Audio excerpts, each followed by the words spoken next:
Welcome to ESVN, the Emma Sports Vigeland Network show. My name is Emma Vigeland, and I'm here with Bradley Alsop, just about to show his face. He gets a much needed day off tomorrow. I can't wait. I'm so excited. You have been working very hard. Yeah, it's at least I was very pleased to see Matt yesterday. I'll say that much. Yeah, for sure. It's you've been doing two jobs, you deserve it, but plus you get to celebrate early for the Super Bowl. I know. Go into the weekend. Oh yeah, that's happening. Fresh.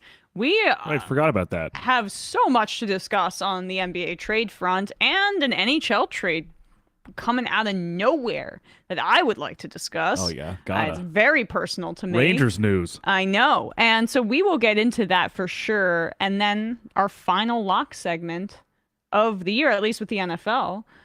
So it's mathematically impossible for me to beat Bradley at this Spoiler point. alert, I won. So I'm going to be eating cheese on camera, I guess, next Thursday. I am the champion. Is that copyright? Sorry. Yeah, I mean, sorry. yeah. We're gonna get, Actually, all gloating and we're gonna get a happy takedown notice. feelings is copyright. You're not allowed to gloat. That was it. That was my only gloat. My one and only gloat. I am being a true leftist, and I'm censoring you for your speech because I don't like your speech. That's right. All right, but let's just dive right in. Okay. NBA trade deadline. Holy moly. On Monday, we talked about the Kyrie Irving news. Kyrie to Dallas. That was the first real domino to fall. The second real domino. We're going to go a little bit more chronologically because we'll talk about Durant in a second. But the Los Angeles Lakers are trading and have traded Russell Westbrook to the Utah Jazz. And this was a 3-team trade with the Minnesota Timberwolves, the Lakers, and the Utah Jazz. And here's just the gist. The Lakers will get D'Angelo Russell back from Minnesota. Then they'll also get Malik Beasley and Jared Vanderbilt from Utah. So Russell from the Timberwolves, the Jazz send Beasley and Vanderbilt to the Lakers. The Lakers lose a first-round pick in 2027 since we're in this weird Whenever that is. NBA trade situation where what was it, 2029 that the Dallas Mavericks sent that pick for Kyrie Irving? Someone tweeted this about the 2027 pick. It's like essentially getting the rights to like a 7th grader. Yeah, like right. A 7th grade basketball prospect. Like someone who will graduate from high school in 2009. Yeah, if I was born in 2009, excuse me. That's how Leonardo DiCaprio picks his girlfriend. That's right. He's like, instantly. Draft prospects. He's on the big board. The Lakers, they get those 3 players. They lose a first-round pick in 2027, as I said. That goes to Utah. They're kind of semi-rebuilding, even though they've exceeded expectations this year and have some good pieces. But Utah absorbs Russell Westbrook. That's probably a buyout situation. And Damian Jones and one other player, I'm forgetting, that they get. Whatever. Utah then also sends Mike Conley to Minnesota and Alexander Walker and also 3 second-round picks. Mike Conley, older, but compared to D'Lo, probably an adult in the room, I would say. I think actually maybe I heard that on The Ringer this morning, so I don't want to plagiarize. But that was my first reaction as well. The only teams that I hate this for is the Lakers. Yeah, it's interesting because I like the not, and I don't say lesser to be like pejorative in the sense of like just in terms of value or like what people would traditionally ascribe to these players. Like Russell has made an all-star team, for example. So I'm saying in the sense of like, when I operate on that spectrum of thinking of them as like, as the players who went to the Lakers as maybe either like lesser or better or like, assets. Like I said before, hate the word asset for players. Yeah, but I mean, just right. in terms of trade value type, interpretation. I like the idea of Beasley and Vanderbilt a lot more on this Lakers team than I do even the prospect of how like Russell will fit back in on the Lakers now. Because Beasley is a very reliable, very voluminous three-point shooter, which is something the Lakers desperately need, and he's good at that in terms of like he's not just high volume and like middling, he's a pretty damn good three-point shooter. And Vanderbilt, while slightly undersized, is a very, energetic, kind of, abrasive, tough, big guy for the team. So I like the idea of how they'll fit in. I just like don't exactly know, given the current construction of this roster, what and how Russell will be maximized in his second stint with the Lakers. There's a reason that this guy keeps bouncing around the league. I mean, I feel that his upside seems to be kind of set at this point. And he's also an unrestricted free agent after this year. And so in terms of long-term prospects, and they gave up a first-round pick. You wonder what's the situation after this half a season, regardless of his quality of play. Are they going to give him a long-term extension? Like, are they going to want to potentially essentially see this as a rental and have him go get either traded or signed with another team after this? I mean, that's something to consider as well. I'm just very curious to see how he fits in with playing with LeBron, especially with LeBron and Anthony Davis, right? To be sure, and how Darvin Ham kind of like sees ways to use him and utilize him now that he's on the team, and with Westbrook gone, and with the anchor, the albatross around their neck no longer there. That really is probably why they gave up a first-round pick, to get that contract off of their books. If nothing else, that probably for Lakers brass is probably a victory for them, just that they don't have to deal with the Russell Westbrook headache in any capacity anymore. But the fact that they've plugged holes in the water tank or in the Lakers ship that they've shot in themselves is not necessarily a win. I mean, we'll talk about like a Pyrrhic the Nets in a second. Although the Nets are getting way more to recuperate for their failures, which widely weren't really seen as failures at the time. The problem was just that like Kyrie's a nutcase and they weren't able to make it work. But it's just the Lakers feel like they're shuffling deck chairs on the Titanic right now to keep up with the ship metaphor that I've stumbled into. Like they are not well managed at this point. Everything seems like a frantic, desperate move, and they have a losing record right now, if I'm not mistaken. I'm like, okay, they get into the play-in. This team has no shot at winning a title this year. No shot. They're currently the 13th seed at 25-30, below the Thunder and the Jazz. Right. So they're below the Jazz right now, and they gave up a first-round pick to the Jazz. Some of these NBA trades, and we were just saying this off air, like, again, I don't pretend to be a full NBA expert, but I follow the league to the best of my ability and try to be informed. Some of these, more than any other league, there is this sense that they make these trades let's just see if the chemistry works.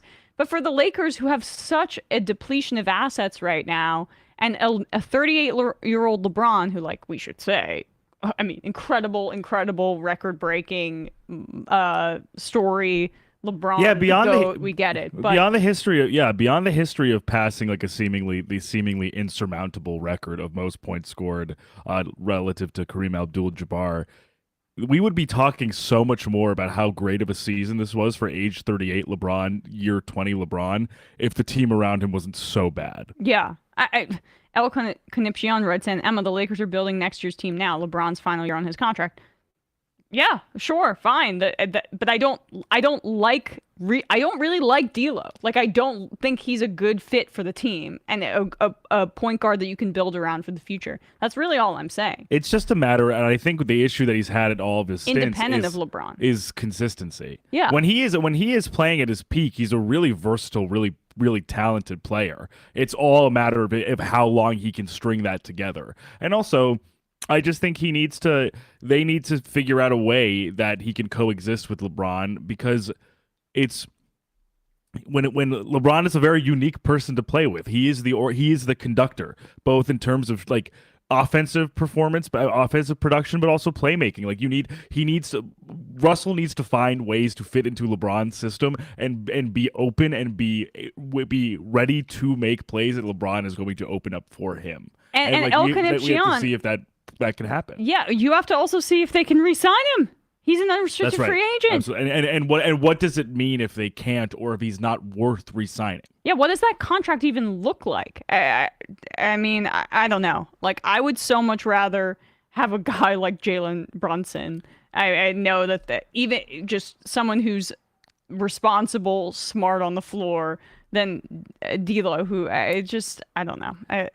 The concerns that the Lakers have is that, for me at least, is that they seem to kind of, if they're not sort of trying to staunch the bleeding of prior decisions where they've kind of shot themselves in the foot, they're sort of putting hats on hats. Like, they're sort of kind of just like adding people, shedding people, adding people. Like, it's strange to me that like D'Angelo Russell was on the Lakers. Yeah. And now he is back on the Lakers after being traded away from the Lakers. Like, or being signed and traded away from the Lakers, like to Brooklyn in that I mean, he's stint. 26 years old. He's been on 1, 2, 3, 4 teams, and now back to his original team. It's so 5 different stops. It does seem like it's a lot of flailing to kind of try and figure out an answer, because when you have LeBron James on your team, this has always been kind of true of wherever he's been at in his career, but especially now in the twilight of his career.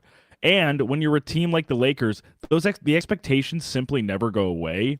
And I think sometimes because of that leads to shoddy decision making. That leads to abrupt and quick trigger decision making when maybe that doesn't need to be that way, or wouldn't be in a smaller media market. But they basically want to throw spaghetti at the wall and see what sticks, because nothing's worked yet. Yeah, since 2020. And let's be real. Let's be real. Like, Jeannie Buss, there's just been a lot of questionable decisions for the Lakers during her tenure. And I saw she was on the Rich Eisen show, which I watch fairly regularly, getting like, a little prickly when her leadership has been questioned. And I don't know. If I were a Laker fan right now, this is the first time in my life I've seen the Lakers so mismanaged. Just from the outside looking in, that's how I feel. And I'm a Knicks fan. I'm just super curious to see because this team basically, from when they started this season, is kind of unrecognizable at this point in time. Because, and I was saying this to you earlier too, that like essentially the best shooters on this team, or like the 3 best shooters on this team probably, just in terms of skill, Russell, Malik Beasley, and Rui Hachimura, have been literally signed or traded to the team in the last month. Yeah. Like, they were basically a team built around pretty good defense with AD as a rim protector and LeBron still defending pretty well, and not being able to shoot at all. So it's interesting to see what they can do now with an influx of shooting, and if that shooting will actually land in their schemes. But it's also going to be fascinating because now Russ is gone. Thomas Bryant was traded to the Nuggets, so he's gone.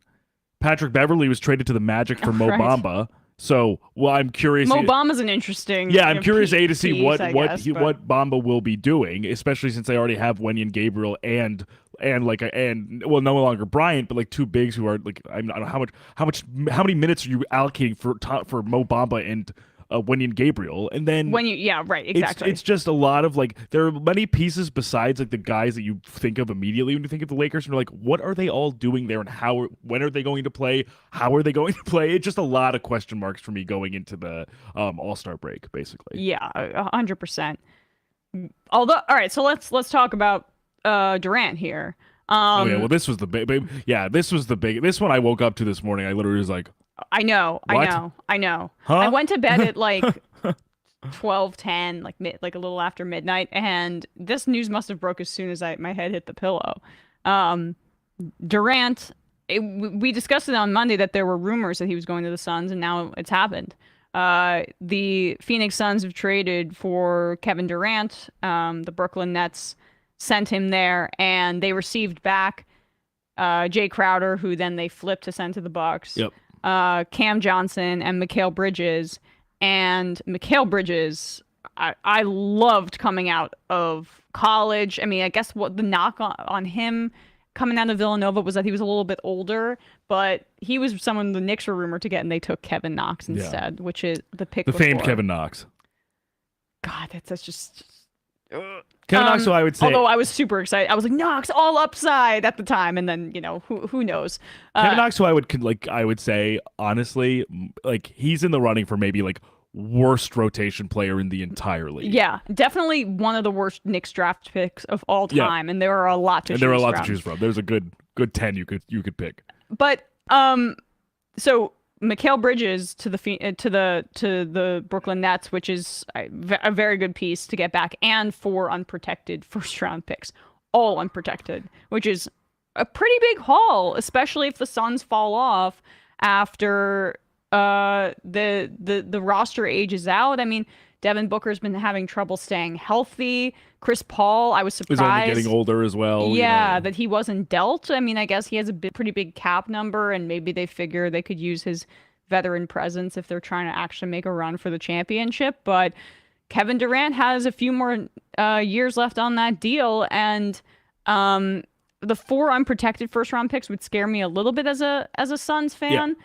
But from the Nets' perspective, it's like they had to do damage control, and this was best case scenario to rid themselves of this insanely embarrassing saga. Yeah, because I think like there's one thing to be taken away is that I think with considering like the Harden, Kyrie, KD era, it can obviously be seen as a failure only in the sense that like putting these 3 stars together did not net them very much for how much was put into for the investment of time, for the investment of energy in the case of having to deal with so much off-court controversy with Kyrie, with KD, all of the rumor mongering and all, and like, getting Steve Nash getting fired, like having to answer all these questions about Kyrie's anti-Semitic remarks and his posts and things like that, like a lot of time and energy, a lot of money invested into this. So you could definitely look at that and be like, it was potentially a little bit of a waste of time and might be a bit of an indictment of like this type of star assembly being what makes a good or great team. Yeah. I think it can potentially fly in the face of like this whole idea that super teams that are built like that are what sustains or what wins championships or wins playoff games. Because at the end of it, even the way the Lakers are constructed, I mean, this has been a real fly in the ointment for that trend within the NBA. Because with that in mind, I mean, you look at it in the sense of what they have to show for it is, beating Boston in the first round in 2021, losing to the Bucks in the second round, then the next year getting swept by the Celtics. So basically one playoff series win in the first round, and then and as a result, James Harden's on the 76ers, Kevin Durant's on the Suns, and Kyrie was traded to the Mavericks after a whirlwind of turmoil earlier in the season. So all of that being said, like that's tough to probably sit with and digest for Nets fans. But I will say, if they were to blow this up, if they were to rid themselves of these mercurial, dramatic, kind of difficult personalities, and if they were to do that, I think getting a return of 2 productive, good offensive players, and in Dorian Finney-Smith's case, a good defensive player as well, from the Mavericks in exchange for Kyrie, as well as getting, and I would say, a high-level number 2 option for a team, period, in Mikal Bridges, who has, I think, only also been, he's one of the stingiest perimeter defenders in the league as well, already, like a Defensive Player of the Year candidate last year. Right. And is also continuing to refine his offensive game, a spark plug offensive player in Cam Johnson, and all of those picks. I think you could do a whole lot worse for losing Kevin Durant, Kyrie Irving, and James Harden in the last 2 seasons. Yes. Like might this season potentially be a wash because maybe they just either high end make the play-in, make the 6th seed or something if they overperform, but they just probably won't have the star power to handle like the Celtics or the 76ers or the Bucks. Like, yes, that's probably the case, but I think if you're going to lose or shed those guys, getting this in return, I think is not the worst place to be after literally trading Kevin Durant and Kyrie Irving. Yeah, I mean, I totally agree. I think that they knew that it was over and they pulled the plug at the right time. And four unprotected firsts is a hell of a haul. Plus, having a player that I really like in Mikal Bridges. He plays defense and he scores. He can score. He can shoot 3-pointers, and that's he's tremendously quick. He's a great perimeter defender. He's smart as hell. He's super smart. He's really lengthy. Like you said about it, his 3-point shot has usually been pretty reliable, and he's also been getting more creative on drives. Like he can really attack closeouts and get to his floater, or get to go into the paint and get layups. Like I think he's, in terms of a building block for this Nets team going into this new stage, this new era of this team post the so-called or hopeful to be big three that they had. I really don't think he is a bad place to start. And like you said, like they can use the rest of the season to just see what they have with these guys. Absolutely. These new pieces. And I think and listen, like this isn't even a slight towards him at all, because it's just true. Like Jacques Vaughn has been in situations like this before, where he's either been like an interim coach or a coach in a rebuild. Like he's no stranger to this. He wasn't only expecting to get this job to be like, oh, I was only expecting to coach Kevin Durant. Like he knows some type of, team-wide or organizational instability. And I do think that he is a player's coach and he can be a stabilizing force for these guys, especially the ones who have remained, Ben Simmons, despite a tremendous amount of turnover around them. So it'll be interesting to see for both teams if this works out. I mean, when you look at it on paper, like the idea of DeAndre Ayton, Devin Booker, Chris Paul, and Kevin Durant in a starting lineup is pretty wild to consider. And obviously, health is a huge factor. Load management for some of the older guys on this team, and also just making sure that they can mesh together. But Monty Williams is a fantastic coach, and it will be really interesting to see, especially after kind of a cold spell for the Suns. They've kind of been able to turn it around now that Booker is getting a little healthier. What this might mean for the rest of the season for them now. Yeah, and look, as we said off air too, the Nuggets have yet to prove it in the postseason. Right, lost in the first round last year. I know everyone's like, it's like every year, NBA heads are so excited about the Nuggets, and they have yet to actually really accomplish much. And I know that the health has been an issue, but I'm still in wait and see mode, and maybe the Suns see an opening with that. It'll be interesting with the Nuggets going into the second half of the season to see, continuing basically borderline MVP play from Jokic, Jamal Murray fully healthy, Michael Porter Jr. fully healthy, right? Bruce Brown, Kentavious Caldwell-Pope, Aaron Gordon kind of in a really kind of sweet spot role for him. But like you said, it just needs to translate into playoff success for us to kind of... That's how I felt with the Bucks before their championship. It was like, I know what Giannis is. Like, I know what this team is in the regular season. They just have to actually pay dividends in the playoffs for me to think that they can really do it. Right. And then just like a few side items, like OG Anunoby didn't get traded, and a lot of rumors, but no fire. No. The Knicks got Josh Hart, sent out Cam Reddish. Yep. Thank God that he doesn't have to deal with Tibbs anymore. I feel like the first round pick was a little bit of an overpay, but whatever. They still have another first rounder from Dallas this year, so I've always liked Josh Hart. I've always been a fan of his since even when he was on when he was on the Lakers, and I feel like he's kind of another kind of spark plug, really energetic guy, really like has a lot of those intangibles of like being like, I think like a good teammate, he's a good defender. I think he can. I think he has some creativity scoring. We'll see how he fits in with the Knicks, but also as you said, it's not that me personally, I thought Cam Reddish, when he was playing or was able to play, I kind of liked how he fit with some of these Knicks lineups. But okay, but he pissed Thibodeau off, so it's time to be in the bench indefinitely. But that's the thing is, because my friend texted me earlier today, being like, "Oh, I thought I don't know what happened because Cam's good," and I was like, "I agree with you," but like if he's riding the bench and miserable, I think it's more like he should go somewhere where he'll play. Yeah, and good for him for getting out of the 100%. Situation. And that's more an indictment on Tom Thibodeau than anything else, which obviously me and you are very much in agreement on. But I don't care what the record is. Out. Done. I don't want Tom Thibodeau being the coach of my team anymore, especially because this team has potential. It does 100%. Have potential to build something. It's frustrating, especially with the Reddish piece being that like literally he like fell out of favor with the coach and stopped playing, as opposed to the coach thinking, how can I use this guy who was literally on our roster? 9-man rotation. Yeah. That's it. We're in 2023. That's the life. It's just why I have to have like I have an emotional distance from the Knicks because it's just it's like you don't want to get hurt again. A team I don't have emotional distance from is the New York Rangers. Let's turn. Crazy we got to like, but I mean, crazy trade deadline for the NBA, but then also like a fun NHL trade on the same day. Unreal. The NHL decided to actually do something interesting, and so for those of you who might not follow hockey, the New York Rangers, ahead of the trade deadline by a few weeks at this point, have acquired Vladimir Tarasenko, who is a Stanley Cup winner from the St. Louis Blues. They also got a defenseman for depth. Which was desperately needed because the Rangers are quite thin on their blue line, especially on the left side. A player named Nico Mikkola, Finnish guy. And they only sent out a conditional 2023 first-round pick, and the Rangers have 2 first-round picks.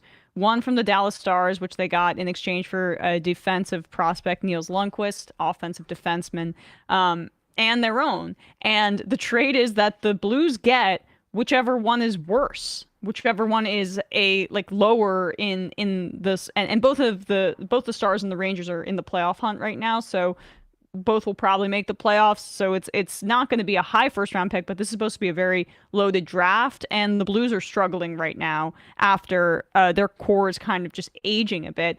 And Tarasenko had a no trade clause, and he's good friends with Artemi Panarin. Seems like he waived it to go just to the Rangers, and the Rangers were able to offload Sammy Blais, who has been struggling hard ever since his ACL tear. And Tarasenko does have a large cap hit, but the Blues are retaining 50% of it, and Tarasenko, his contract expires at the end of the year. But this is like the ideal rental, an elite rental prospect, a top 6 winger on the right, because the Rangers really have only true one right wing right now, and that's Kaapo Kakko, who's been playing amazingly. He's my favorite young Ranger. Him and Keandre Miller, I root for them hard. But this is a move that you make when you're serious about winning a Stanley Cup. And we were kind of ascending too. Like they've also been playing some of their best hockey in the last few weeks as well. Exactly. And they had a guy, they had Jimmy Vesey, who was almost out of the NHL this year, but has played surprisingly well. Good. But they were smart enough to know Vesey can't play on the top line with Mika Zibanejad and Artemi Panarin, the two of the most skilled forwards in the league. You have to have somebody that can make that top line dominant, because the Rangers, the line that's producing the most for them is Filip Chytil, Alexis Lafreniere, and Kaapo Kakko, the kid line, or boys to men, as my friends over at Blue Shirts Breakaway like to call them. And so getting them to retain salary because the Rangers are cap strapped, and the Rangers still have a first round pick that will stay with them. This is a fleece. It would be a fleece if Tarasenko had more time on his deal. He'll be a free agent after this year. He probably won't be with the Rangers, but he wants to win another cup, and then he'll hit free agency, and someone will pay him more because the Rangers won't be able to afford him for sure. But he will contribute this year, and they'll begin to build chemistry ahead of that trade deadline for a Stanley Cup run. Like, this is a general manager who I've had criticisms of in the past, like the Buchnevich trade was terrible, but this is a general manager who understands, okay, we need a right wing right now if we actually want to compete for the cup. I'm not going to just be okay with Jimmy Vesey producing on that line. He understands who the drivers of offense are on that line and how to take them to the next level. And it's just a very, very exciting development. I mean, Tarasenko at his peak was one of the top players in the league. He struggled with some injuries, but honestly, I do think that Artemi Panarin sometimes struggles to find chemistry with other guys on his line. Having another Russian speaker, having another playmaker, having a veteran who has done it before, won a cup with the Blues. I'm so excited, and after the Rangers had kind of been middling up until this point in the season, this is the move where you're like, pedal to the metal, let's go. Any other thoughts, Bradley? I'm just very excited. I was saying this to you before.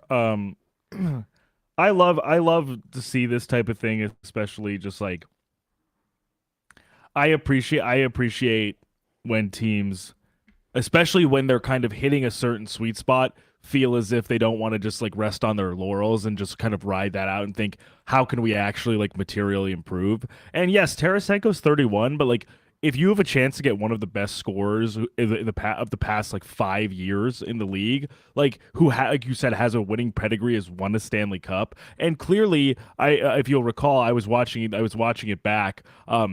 Had like an electric goal against the Rangers at Madison Square Garden. Like I think he's ready for the moment, and I think he likes playing in New York. Mm-hmm. Like I think this is a perfect trade to make at the right time. And I was just looking when I was doing a little research or just kind of seeing some reactions to the trade. Vince Mercoliano, a Rangers reporter for USA Today. Yeah. I know Vince. Was just through Twitter, looking through some of the lines, like some of the, like, kind of like speculatively as these trades as the trade market was kind of developing, and just thinking about like Panarin, Zibanejad, Tarasenko as like that first line is really, really strong. Yeah. Then the kid line being Hedl, Kakko, and Lafreniere, and then Chris Kreider, Vincent Trocheck, and Jimmy Vesey, and then down to the fourth line where Barclay Goodrow and Julien Gauthier are. And I guess I'm not sure who the other person would be. Leskinen, he's like a recent acquisition. The fourth line, but that's not. If that's like really the only question, like that's pretty immaterial. Like this is a really, really solid deep team now. Especially in the way that Gerard Gallant, he is not somebody that plays his lines with equality, with equal time, and by any stretch of the imagination, which makes us even like more. The fourth line guys haven't scored all year, and they won't score. He right. just puts them out there as a way to like for a physical presence, sometimes after a goal, or just a way to get the guys the rest. So I actually don't. I like that strategy. I don't mind it at all. Oh yeah, so maximize the amount of time on the ice that your best players are going to be there. And a guy like Goodrow is a really good penalty killer too. So I think they try to prioritize getting guys forwards that are defensively responsible for their fourth line, and then they can put them out in the penalty kill as well. Good job, Chris Drury. You might be a Republican asshole from what I hear, but incredible. No, this was a good move. I was super excited to see this. Yep. Even though you're a Devils fan. Yeah, we literally could be facing each other in the first round. That's that'll be fun. As it stands right now, that's what it would be. I'll wear my Kyle Palmieri jersey to the office. Oh my God. I'm going to be wearing Panarin jersey, my Kakko jersey. I got an old Ryan Callahan jersey. Ryan Callahan, that's a blast from the past. Yeah. All right.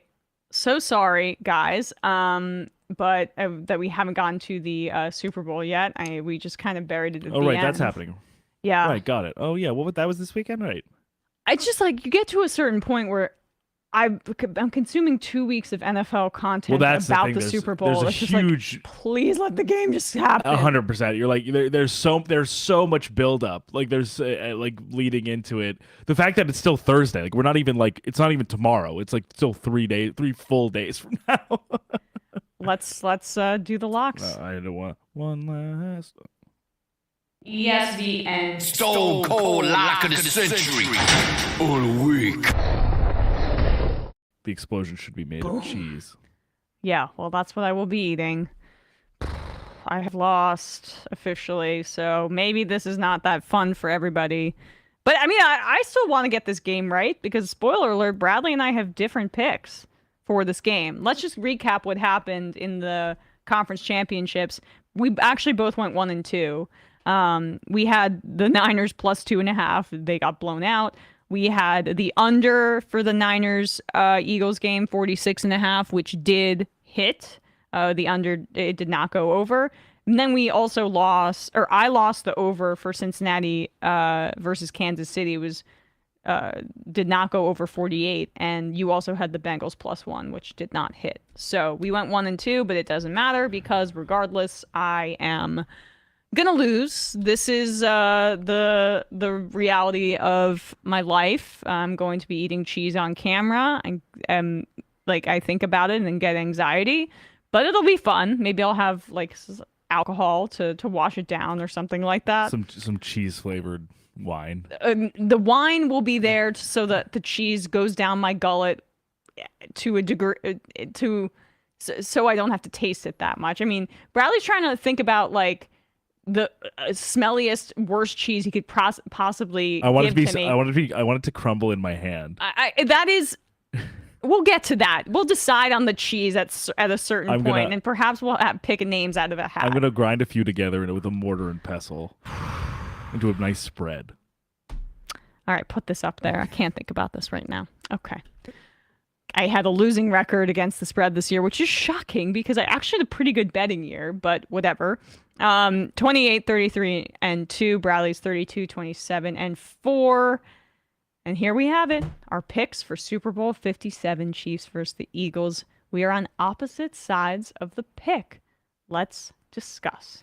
I have the Chiefs +1.5 if you're listening on the podcast, and Bradley has the Eagles -1.5. But we both took the under 51 points. Yeah. And I say that mostly because, you know, the Chiefs against the Bengals defense, it was 23-20. And I'm not saying the Bengals defense is very good, very well coached, very like intelligent, like no question, but I think regardless of, I'm sure Mahomes is going to be feeling a little bit more healthy and more rested than he was against the Bengals, now having 2 weeks to kind of prepare for this game. But this is and this is also to say too that the Chiefs offensive line has also been playing very well and is pretty healthy. So there's no concern there in terms of like more necessarily more porousness on the line for the Chiefs relative to the Bengals, but I'm just still really high on this pass rush. I just think they're extremely formidable at a lot of different places on the line, and I'm just thinking it'll be I don't think it's going to be particularly easy to score a whole lot of points. If you're the Chiefs, I think the Chiefs are going to be able to do it because I think the Chiefs are really good at kind of taking what the defense gives them, and I don't think they're going to be like shut out or only score like 10 points or anything like that. But I just could see it being a little bit like a similar 23-20, 27-20 type game going into the final minutes. I mean, the defenses really do show out in the Super Bowl as a rule for the most part. Oh yeah, and I think I can definitely see it with guys like Hassan Reddick, like Josh Sweat, guys like that. Yeah, and I could see it with Chris Jones to an extent. Totally. I mean, to your point that this is not the Bengals, right? This is the best offensive line in football, the Eagles, and so that's the thing that gives me the most pause and makes me think that the Eagles could definitely win this game, given the fact that look, I'm a Giants fan, and I've seen offensive and defensive lines when the Giants had the best offensive line in the league in that 2007-2008 season. I mean, that and the pass rush against Brady being so creative by Spagnuolo, that's what won them that game, right?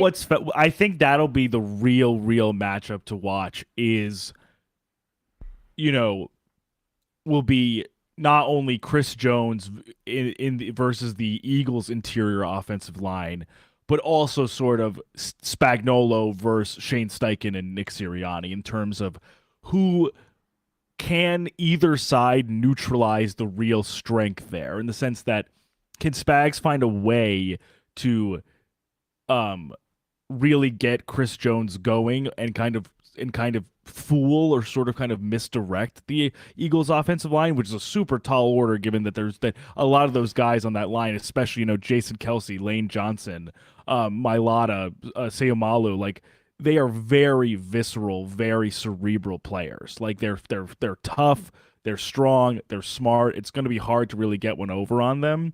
And then the other way is will Steichen, will they be able to figure out ways to either like double team, misdirect Chris Jones, kind of fool him, I think that's going to be the big matchup to watch because I think that might catalyze something for either side. Because if the Chiefs can get one turnover, this could, or for example, that could be a huge game shifting moment. I think that they will. I mean, and the reason I feel that way is because I think Jalen Hurts is banged up, and I think that he needs. And we have to see how shoulder surgery. We have to see how he's going to fare as well. I have there's no really reporting that's going to indicate this, but.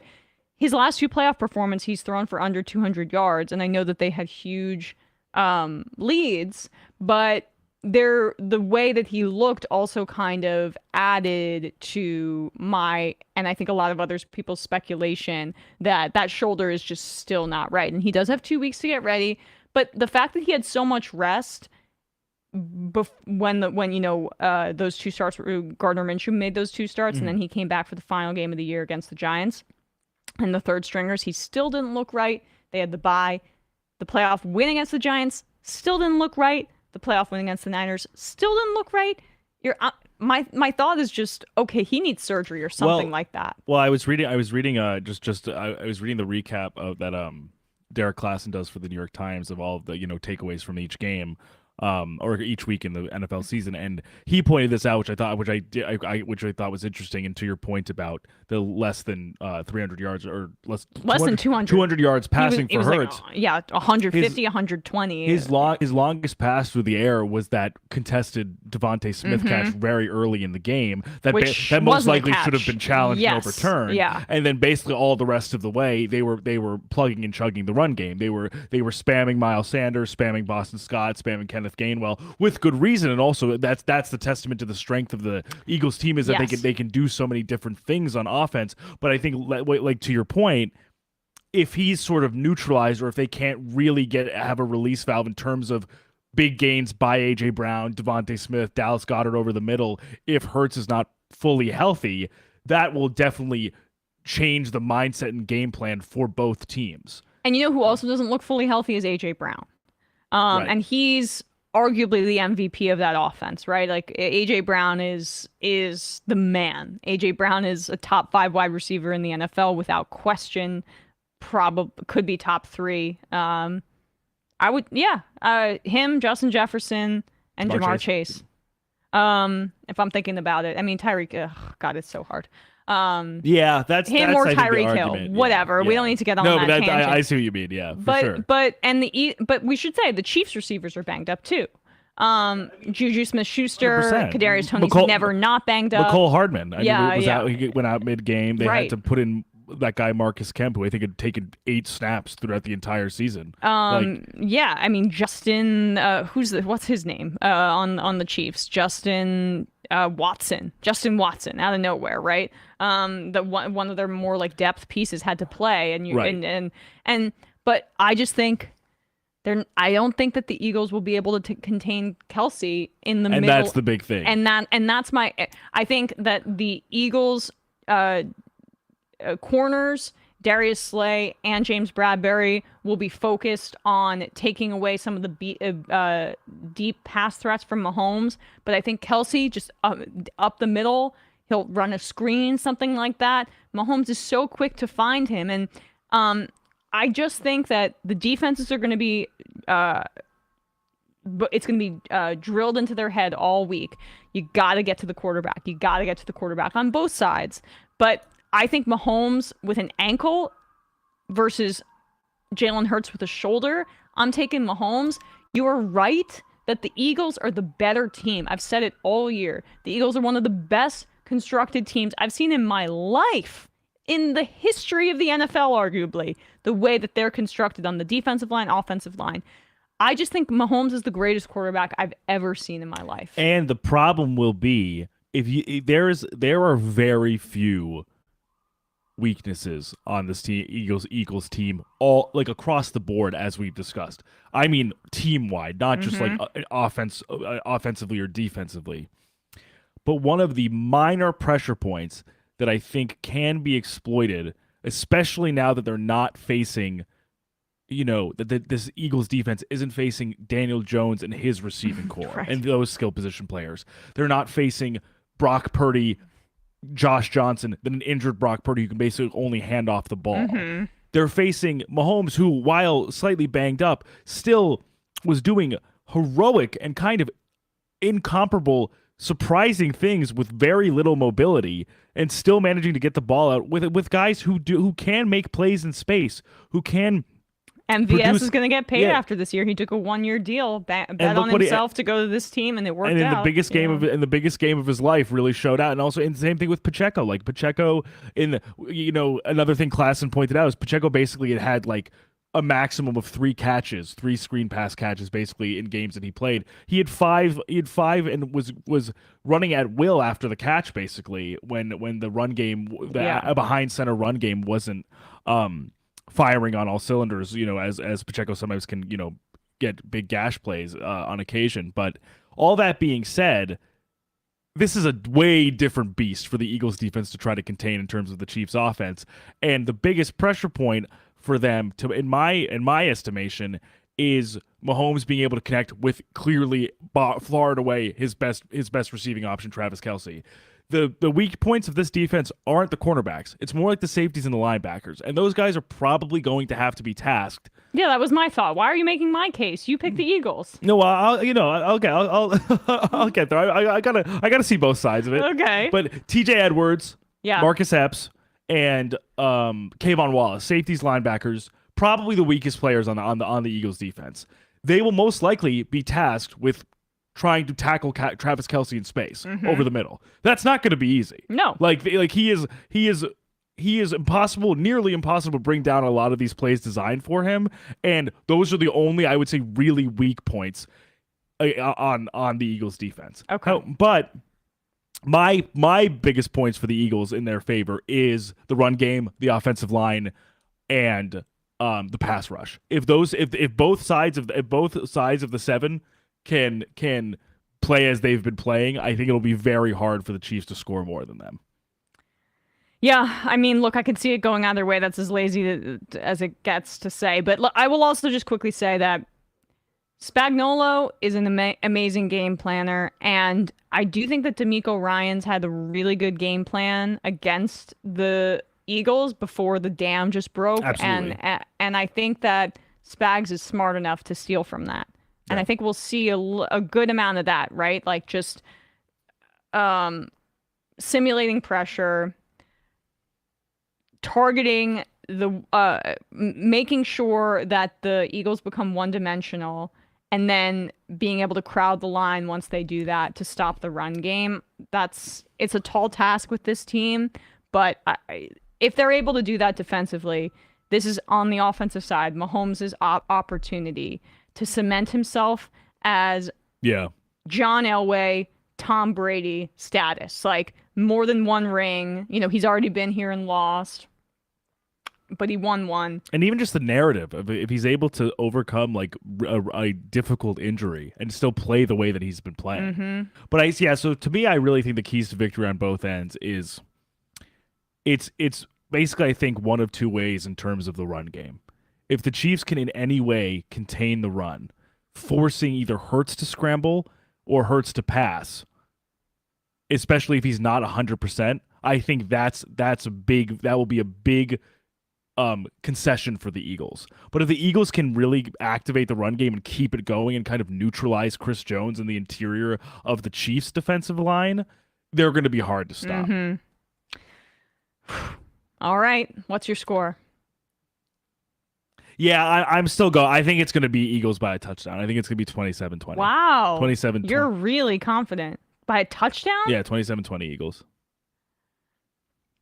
All right, let me think. I've bet against them so many times thinking they're not going to win or be close, and like they've always kind of exceeded my expectations. But I've bet on the Chiefs many times, and they've exceeded. They've risen to the challenge. Very true. 24-21 Eagles. Chiefs. Chiefs. 24-21 Chiefs. It's funny. It's so funny. It's like what's really exciting about this game, obviously, is just that it is. It's truly not just like number one seeds, but I would say easily like the best teams facing. No, these are the teams that deserve to be in the Super Bowl, and also two teams, like you said, that it's been hard to ever really bet against or think that they're not going to. Yeah, like the fact that someone has to lose this game is wild. I know.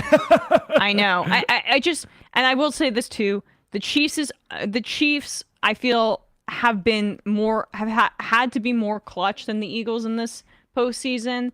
I think there's something to that. Absolutely. The AFC was so much more stacked. They've had to play harder games. Both the Jaguars and the Bengals were both more difficult opponents than the Giants and that construction of the Niners. Yeah, for sure. Like pretty much any AFC playoff team was better than the Giants, and the Giants made it to the second round. All right. With that said, we'll read some IMs. We're gonna get out of here. Right. Dilly Fred says, talk about the Russell Wilson charity scam news that just broke. We are gonna do that on Monday. We had a lot of actual sports news that I want to talk about that though, and I want to talk about Disney kind of distancing itself from ESPN. Who I don't know if you've heard of it. It's like a rival to me. Dan from Columbus. I'm curious if Emma's disgust for cheese is also triggered when she sees the Packers cheese head hats. I don't love those. But I guess, I like the Packers lore.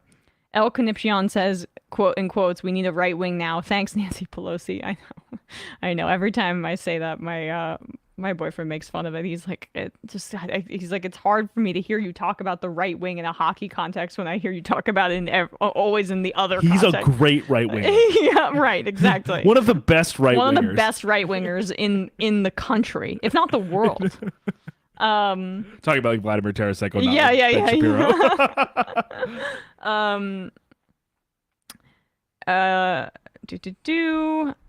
El Conniption, you have IM'd many times. Majority Report wardrobe coordinator. I saw a TikTok on the MR channel announcing the ESVN launch, and you accurately predicted in September that the Patriots would not make the playoffs. This piqued my curiosity, so I went back and scanned the first episode. You correctly picked 11 out of the 14 playoff teams, and of the 3 that didn't make it, 1 was in the hunt until the last week. Oh, this is good. And 2 were plagued with injuries. That's an 80% hit rate if you include the Pats prediction. I'm not surprised, but it's still really impressive. I sent this IM to MR the other day, and Sam said Sam should give you a shofar, but he didn't read it for some reason. Do it again tomorrow. Yeah, right. IM again tomorrow. Copy paste. And send it 40 times. No, not really, but maybe just send it tomorrow. He might. You guys don't even realize how many IMs we get. It's really hard to read all of them, if not even close. I can't even read, close to 50%. I try my best though. J-Man Raps, you don't have time to discuss all the stuff on this trade deadline. Also, congrats on getting my boy Tarasenko and LOL at Westbrook going to Utah. Hey, at least Utah's pretty. Yeah, I don't think he'll be there long. Antifa Lockhart. Bradley, you understand that I'm not making fun of you. I'm making fun of the Chicago Bears who are trying to buy Arlington Racetrack and move to Arlington Heights to be the Chicago... Okay. I had no idea you said blah, blah, blah. Anyways, laughing my ass off if you think Jalen Hurts guy is going to go nuts. Eagles by no less than then. Well, there was a lot of typos in that Antifa Lockhart, so... Oh, no, I don't believe you. Glass houses. I don't believe you. All right, guys. That's it. That's it. We're heading out. See you on the other side of the Super Bowl. Bye-bye.